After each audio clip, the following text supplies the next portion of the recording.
Continuando con el tema de la familia, hoy veremos cómo el pecado entró por un hombre al mundo, transmitiéndolo a toda la humanidad. Esta separación corrompe a Adán y Eva y su descendencia, trayendo por consecuencia la muerte. Escuchemos ahora al hermano Pablo Natanael Pérez. Bien, mis hermanos, estamos estudiando los días domingos las predicaciones en cuanto a la familia. La familia es el plan de Dios.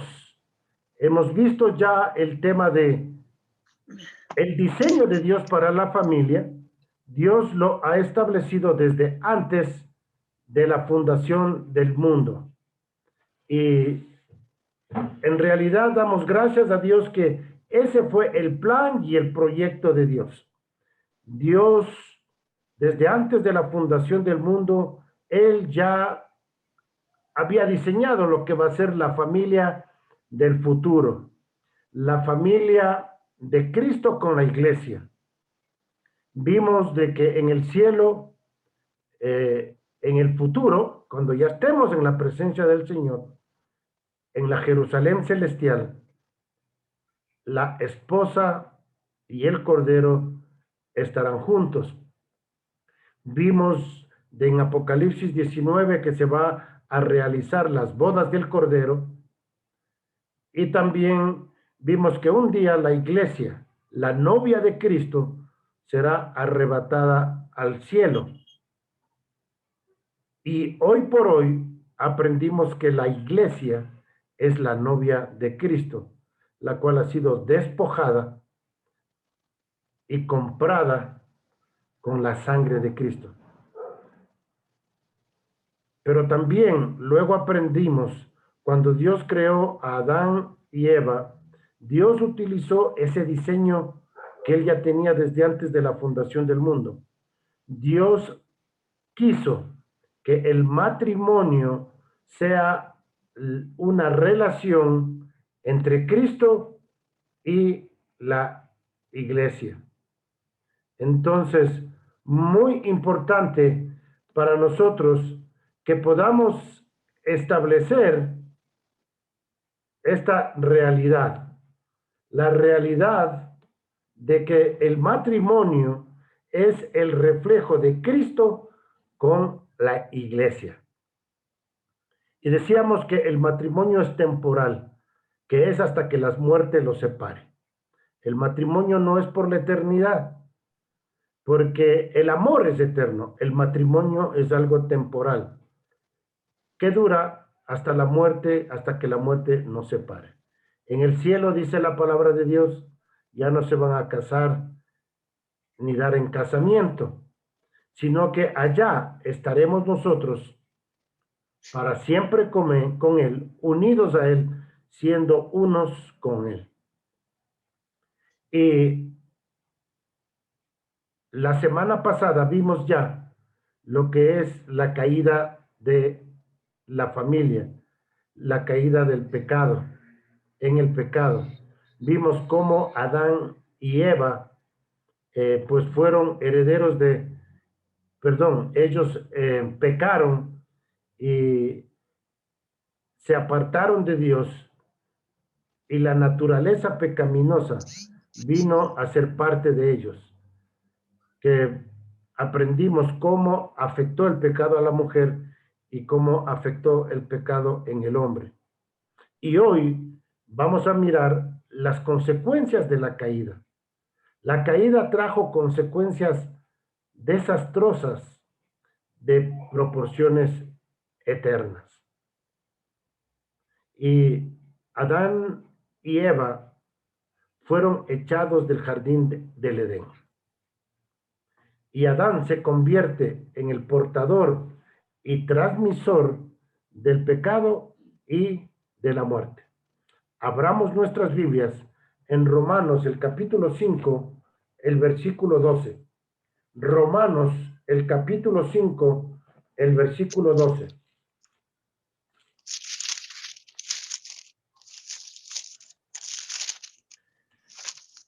Dice así la palabra del Señor.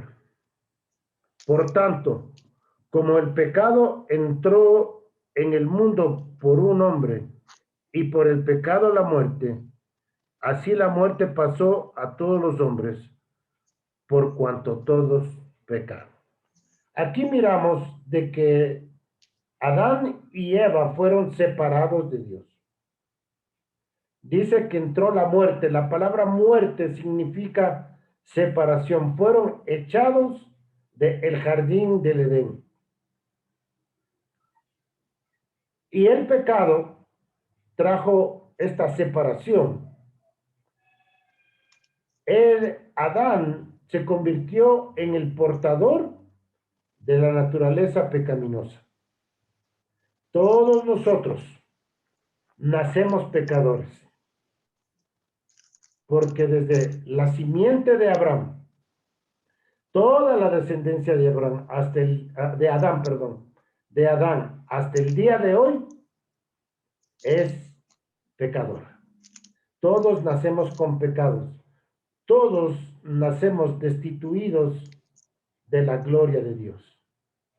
El hombre perdió la capacidad de glorificar a Dios, es decir, de mostrar sus atributos, su carácter.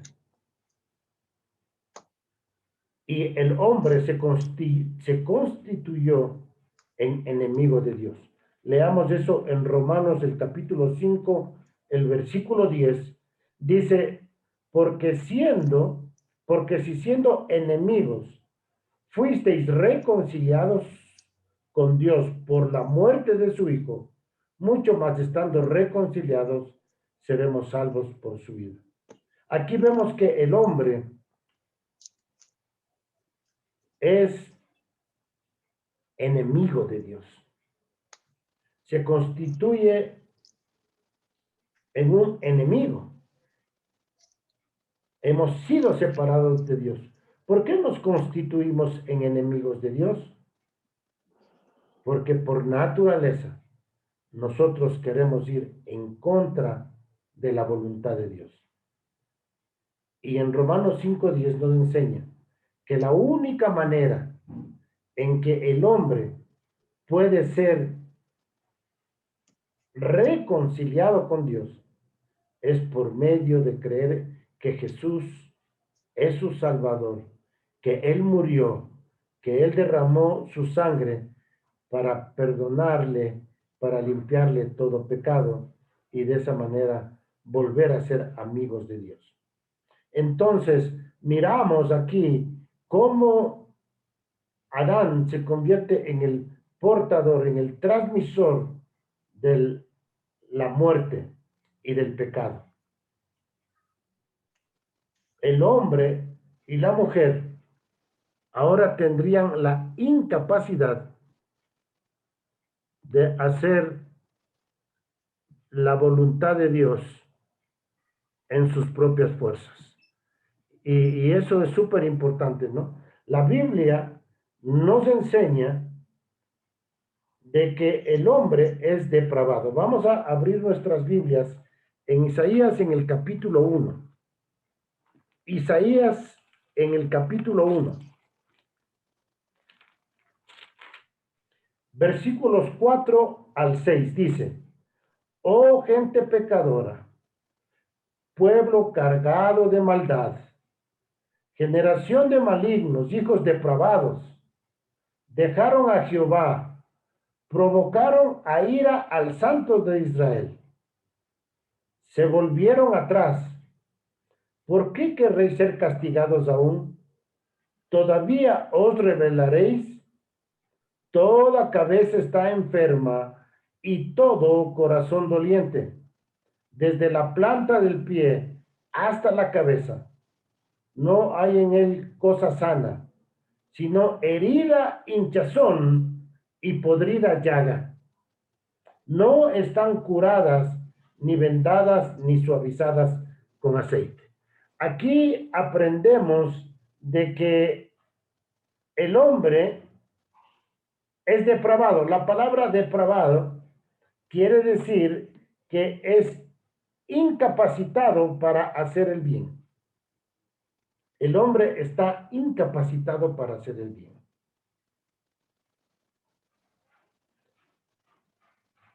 dice aquí la palabra de Dios y la describe aquí, versículo 5, toda cabeza está enferma. El hombre perdió la capacidad de pensar de acuerdo a la sabiduría de Dios. El hombre heredó la sabiduría que es terrenal, animal y diabólica. Y esa es la realidad del hombre sin Cristo. La realidad del hombre sin Cristo es que el hombre siempre se va a ir en contra de la voluntad de Dios. No solamente la cabeza está enferma, sino dice todo corazón doliente. El corazón del hombre, los deseos del hombre, ya son de acuerdo a su propia concupiscencia. Y el hombre, por más que quiera hacer el bien, no puede hacerlo en sus propias fuerzas. Y dice que desde la cabeza hasta los pies, describe el libro de Isaías, está como una podrida llaga.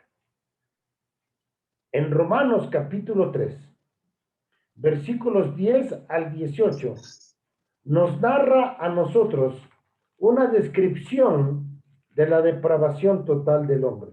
Romanos en el capítulo 3, versículos 10 al 18.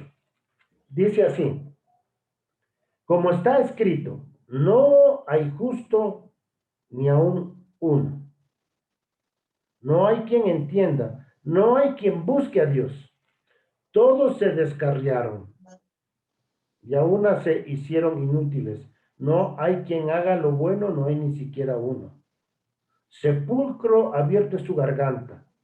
Con su lengua engañan, veneno de áspides hay debajo de sus labios. Su boca está llena de maldición y de amargura. Sus pies se apresuran para derramar sangre. Quebranto y desventura hay en sus caminos y no conocieron caminos de paz. No hay temor de Dios delante de sus ojos. Aquí miramos una descripción de Isaías capítulo 1 al 4 y nos dice el apóstol Pablo que el hombre depravado, el hombre dice no hay justo ni a uno, es decir, que no hay quien pueda vivir en santidad. No hay una persona, todos son pecadores. Como dice en el versículo 23, ahí mismo, dice, por cuanto todos pecaron, están destituidos de la gloria de Dios. No hay uno que no sea pecador. No hay quien entienda ni hay quien busque a Dios. El hombre no tiene la capacidad de pensar en Dios, en las cosas buenas, en buscar a Dios. Dios tiene que obrar en la mente del hombre.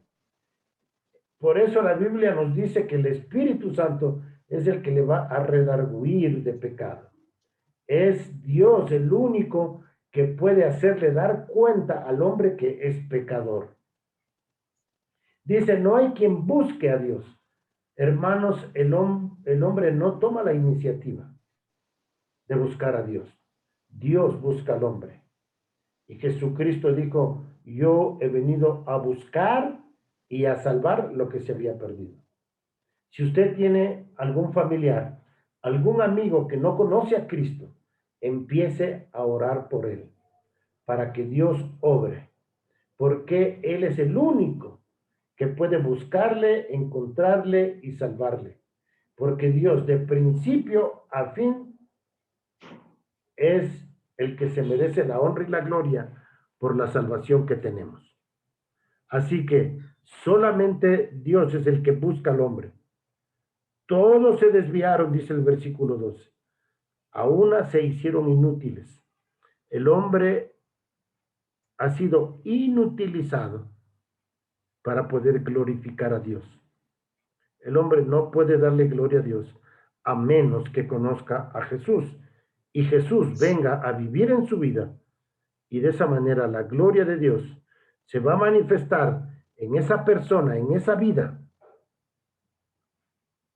y van a mirar el carácter de Dios, el carácter de Cristo, cuando Cristo tome el control de esa vida.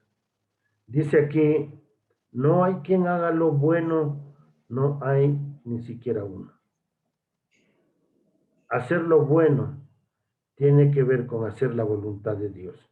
No hay uno que pueda hacer la voluntad de Dios en su propia fuerza. Versículo 13 dice, sepulcro abierto en su garganta, con su lengua engaña, veneno de áspides hay debajo de sus labios. Esto es como nos estaba diciendo nuestra hermana Cecilia. ¿Y qué hacer si son mentirosos? Bueno, aquí nos dice la Biblia de que la mentira es algo natural en la gente que no tiene a Cristo. Y el Señor Jesucristo viene a tratar con ello en la cruz del Calvario.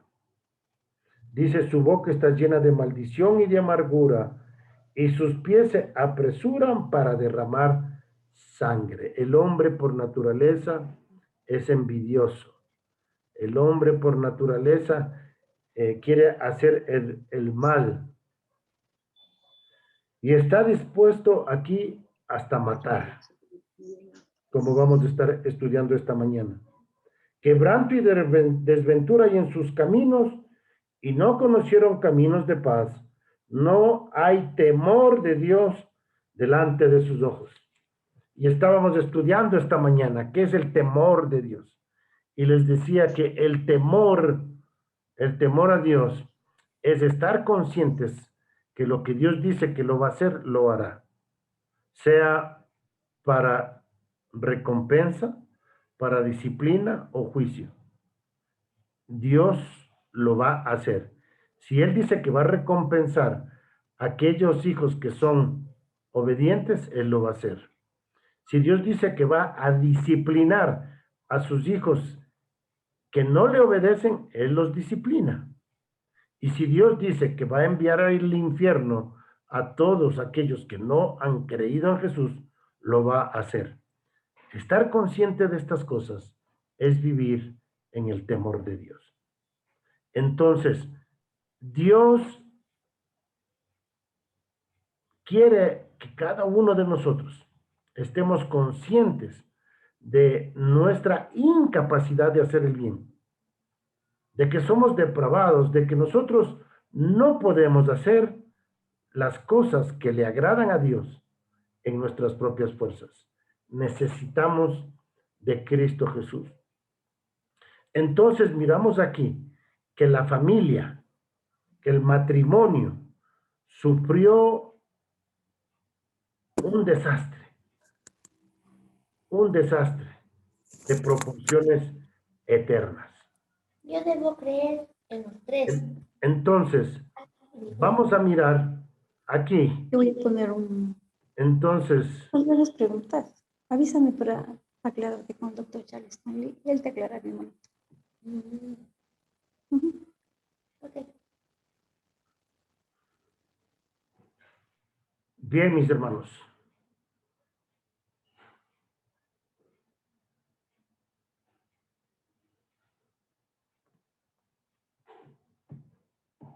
Vamos a ver. Vamos a continuar mirando aquí las consecuencias del pecado en la familia. Las consecuencias del pecado en la familia. Abramos nuestras Biblias en Génesis del capítulo 4, versículos 1 y 2. Génesis 4, 1 y 2.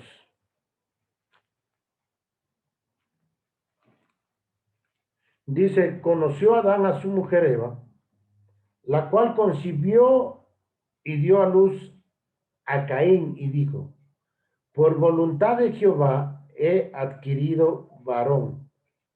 Después dio a luz a su hermano Abel, y Abel fue pastor de ovejas, y Caín fue el labrador de la tierra.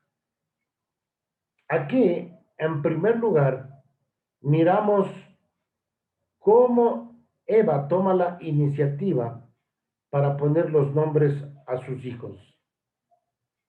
Eva empieza, como ya habíamos estudiado, empieza a poner allí, como saben decir, su granito de arena. Eva pone los nombres a los hijos de acuerdo a la experiencia y a las emociones que ella estaba sintiendo después de la caída. Y dice que concibió y dio a luz a Caín. Caín significa adquirido, también lanza rápida o provocar a celos. Y aquí vamos a ver uno de las primeras consecuencias en la familia es el favoritismo con los hijos. Cuando Dios le permite a Eva quedar embarazada y tener un varón, ella rápidamente asume de que este varón va a ser el heredero, el hijo de la promesa, en Génesis 3:15. Y ella empieza a tratarlo a él con preferencia. Fíjense en el lugar, cuando nace Abel, el nombre que le pone Eva a Abel significa transitorio, no satisfactorio, vano o vacío. Y aquí hay un contraste ya en el nombre mismo de Caín y Abel. Y aquí vemos cómo el pecado se manifiesta ya en la familia, con padres que tienen favoritismo a sus hijos. Y ahí tienen sus hijos predilectos. Y el hijo predilecto aquí de Eva era Caín.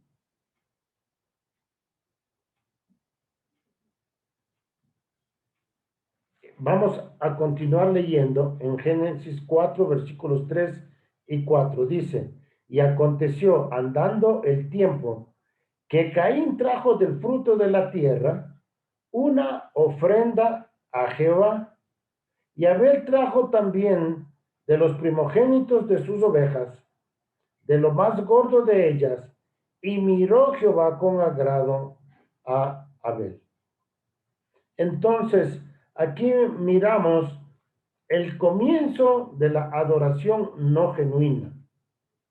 Es decir, ya miramos aquí que el hombre quiere establecer su propia religión, su propia manera de relacionarse con Dios. Caín pensó que él podría agradarle a Dios con el fruto de su trabajo, con el fruto de su labor. En cambio, Abel simplemente tenía que tomar una de las ovejas, ¿verdad?, en las cuales habían nacido y en lo cual él no pudo intervenir. Era algo que Dios mismo había creado, algo que Dios mismo había hecho. Y simplemente él pastoreaba las ovejas, pero él no hizo la oveja. Él no cuidó, sino simplemente la trajo, ¿verdad? Uno de estos corderitos pequeños para presentarle delante de Dios. Y aquí miramos qué es lo que le agrada a Dios. Y Dios dice que no le agradó, rechazó la ofrenda de Caín.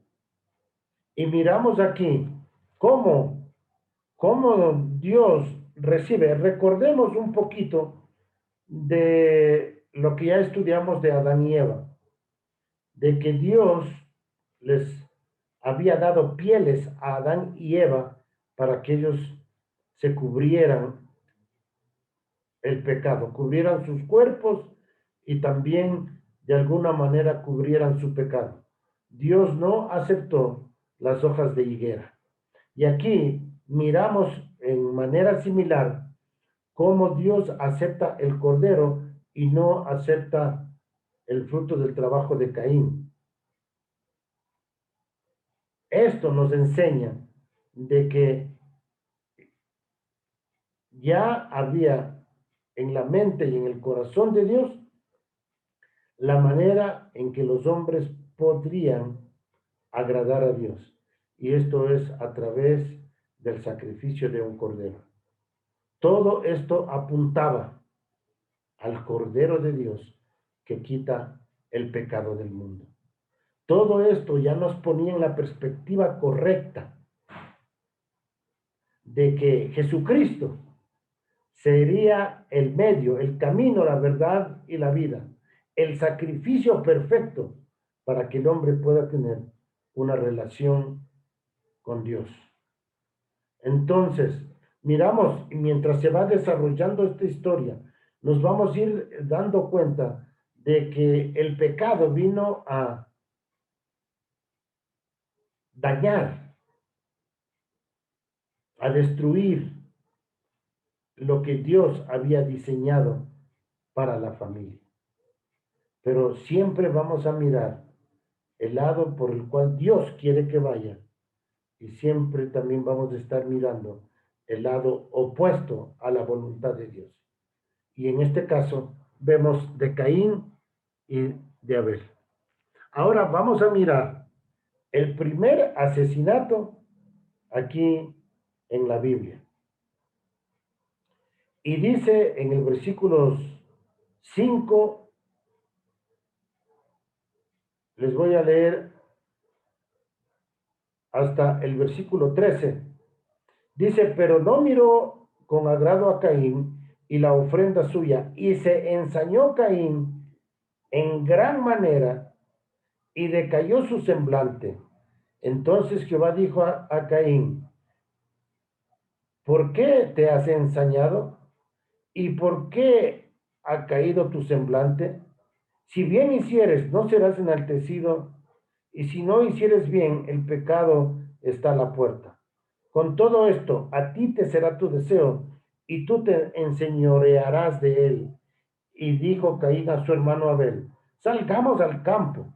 Y aconteció que estando ellos en el campo, Caín se levantó contra su hermano Abel y lo mató. Bueno, hasta aquí miremos qué es lo que sucedió aquí. Al Dios de rechazar la ofrenda de Caín, dice que se ensañó. Eso quiere decir que quiso causar daño. La palabra ensañarse quiere decir causar daño. La envidia llenó el corazón de Caín. Fíjense, mis hermanos, ¿de dónde surge esto? Surge porque alguien estaba agradando a Dios, porque alguien hizo lo correcto delante de Dios. Ofreció el sacrificio que Dios quería. Y al mirar Caín que su hermano agradaba a Dios, le entró una envidia y quiso hacerle daño. Y esto me ha hecho reflexionar a mí, mis hermanos. Servir a Dios, hacer las cosas que le agradan a Dios, va a causar muchas veces la envidia de otras personas. Van a querer hacerte daño. Y aquí vemos que hasta van a quererte matar si es posible. El envidia que puede levantar en el corazón de las personas cuando tú conoces a Dios, haces la voluntad de Dios, haces las cosas que le agrada a Dios, como dijo el Señor Jesús, en el mundo sufriréis aflicción, pero confiad, yo he vencido al mundo. Y eso es lo que sucede. En este caso, él se ensañó, quiso causarle daño a Caín. Y el deseo del corazón de Caín, el pecado llenó su corazón y el pecado controló los deseos de Caín, como dice en el versículo 7. Y si bien hicieres, no serás enaltecido. Y si no hicieres bien, el pecado está a la puerta. Con todo esto, a ti será su deseo y él se enseñoreará de ti. ¿Qué quiere decir esto? Que el deseo del pecado se va a llevar a cabo de acuerdo al deseo que está en el corazón. Y el deseo del pecado controla el corazón de Caín y mata a su hermano Abel. Miremos en los versículos del 9 al 13. Dice, y Jehová dijo a Caín, ¿dónde está Abel tu hermano? Y él respondió, no sé, ¿soy yo acaso guarda de mi hermano? Y él le dijo, ¿qué has hecho? La voz de la sangre de tu hermano clama a mí desde la tierra. Ahora pues, maldito seas tú de la tierra, que abrió su boca para recibir de tu mano la sangre de tu hermano. Cuando la abres la tierra, no te devolverá a dar su fuerza. Errante y extranjero serás en la tierra. Y dijo Caín a Jehová, grande es mi castigo para ser soportado.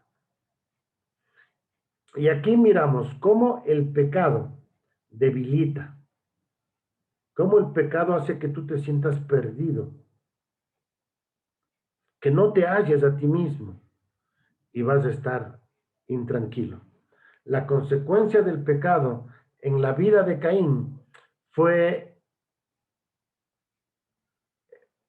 el sentirse débil.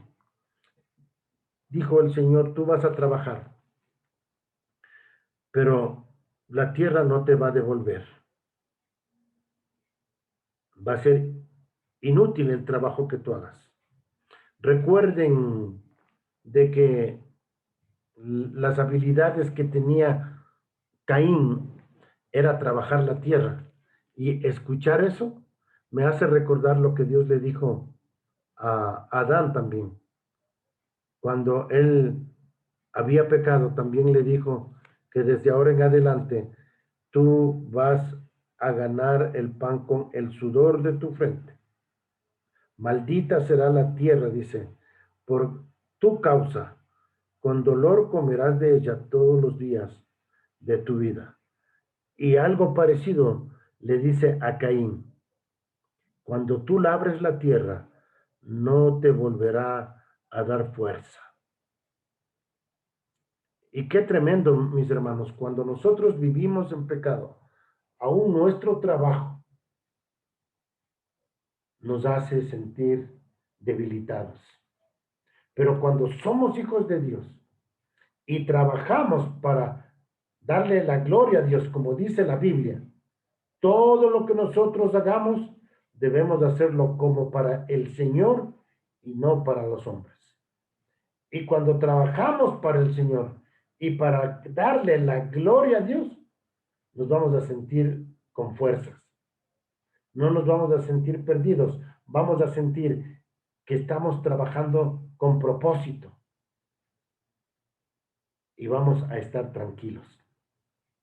Eso es lo que sucede cuando conocemos a Cristo.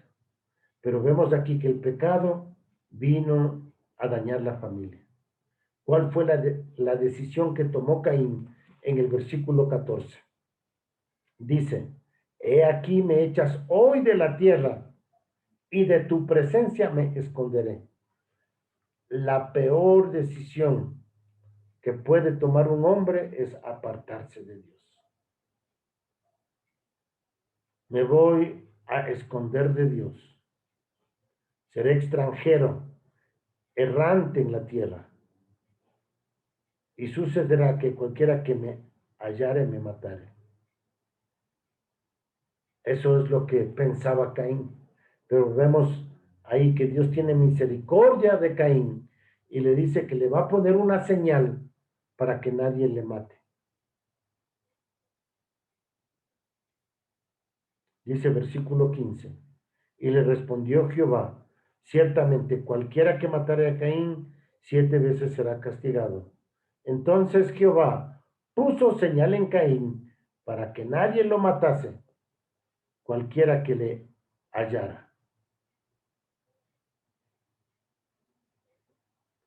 Esa es la peor decisión. Entonces vemos cómo el pecado afectó al matrimonio, afectó a los hijos, afecta a toda la familia.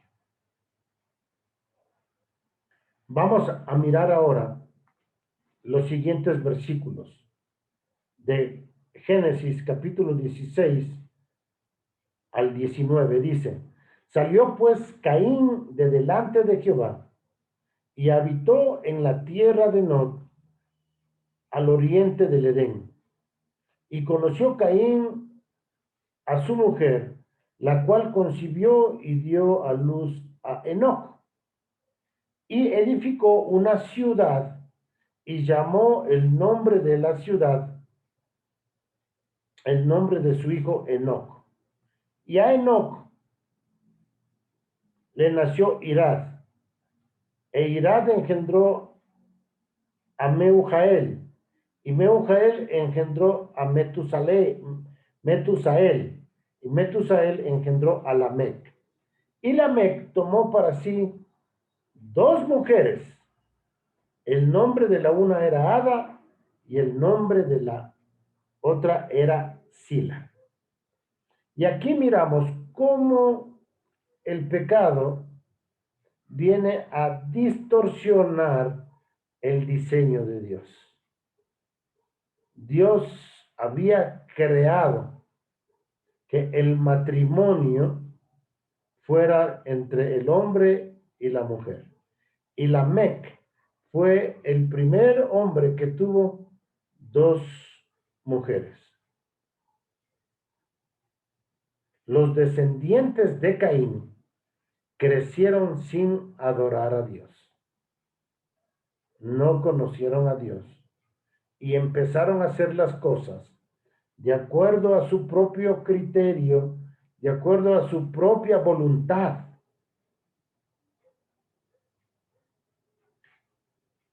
Cuando Irad, mejor dicho aquí, Metusael engendró a Lamec, nos damos cuenta cómo el pecado fue tomando y tomando y tomando más fuerza, como vamos a estar mirando las semanas que vienen. Cómo el pecado vino a dañar la humanidad. Y aquí vemos que Lamec toma para sí dos mujeres. Fíjese en los nombres de las mujeres de Lamec. Ada, que significa placer de la belleza. Yo digo, esta Ada debe ser quizás sido como una Miss Universo, ¿no? Hermosa. Pero la otra era Sila. Y su nombre nos dice todo, ¿no? Sombra, oscuridad. Una de las mujeres que le gustaba las cosas oscuras. Quizás adorando y buscando otros dioses. Es lo que ahora diríamos, ¿no es cierto? Que sería como estas mujeres que se dedican al oculto, que son brujas, ¿no? Que se dedican a la brujería, que se dedican al tarot, que se dedican al horóscopo y a buscar cosas así. Y Ada, que simboliza a esas mujeres que quieren por su belleza, ¿verdad?, ser reconocidas. Y miramos aquí que el pecado fue tomando cada vez más fuerza y más fuerza. Bien, mis hermanos, hemos visto cómo en la Biblia el pecado vino a distorsionar el diseño de Dios. Y vamos a continuar mirando más de esto en los siguientes capítulos. Y vamos a estar mirando cómo la gente pensó llegar de continuamente el mal. Miraremos el diluvio, miraremos la torre de Babel y miraremos cómo nacen las familias paganas, las familias que adoran a otros dioses y la necesidad y la promesa de Dios para bendecir a las familias paganas, a las familias pecadoras. Así que, mis hermanos, meditemos y pensemos en cómo el pecado ha venido a destruir a la familia. Recordemos, mis hermanos, Dios quiere bendecir a las familias de la tierra. Y esas bendiciones las estaremos explicando la próxima semana. Vamos a tener una palabra de oración. Padre, te damos gracias, Señor, porque hemos visto en esta mañana cómo tú estás obrando, cómo tú estás guiando, Señor, para que nosotros vayamos aprendiendo de cómo tú quieres restaurar a la familia. Señor, te pedimos que tú continúes obrando en nuestras vidas. Señor, permítenos vivir en el temor a Jehová. Queremos estar conscientes, Señor, de lo que tú dices y prometes en tu palabra. Señor, gracias te damos por la manera en que tú has obrado en nuestras vidas. Señor, y al mirar estos ejemplos de Adán y Eva, de Caín y Abel, al mirar el ejemplo también de la descendencia de Caín, Señor, no nos queda sino darte gracias por rescatarnos, por sacarnos del mundo de las tinieblas y trasladado al reino de la luz, al reino de tu amado Hijo. Gracias te damos en el nombre de Jesús. Amén.